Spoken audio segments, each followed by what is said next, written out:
Have you tried making 3D game as well? If so, why didn't you like it? I did make a 3D games like on university. I had like one course on game development, and my first game that I finished was a 3D game. It was only one level and it was in 3D, and I liked it. I liked it a lot. But then I worked with Flash, and now I don't know, my artists are in Flash, and I just like 2D games.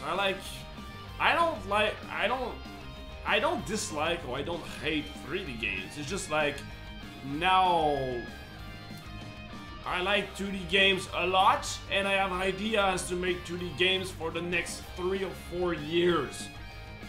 So I'm just gonna finish that first, and then maybe someday I'm gonna be like, yeah, I want to make 3D games because it's like better or something for this particular idea. But so far, like, I have enough job on my plate, on my desk for the next 3 or 4 years, you know. And yeah, that's it.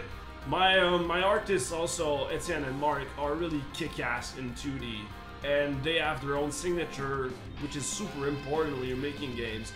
So, you know, while a lot of people are making 3D games because it's super easy to do nowadays, like it's easier than before, being like the first one, being one of the few that continue on 2D games but make them super polished and super beautiful, super cartoonish and everything, it makes us stand out, you know, instead of being another 3D game.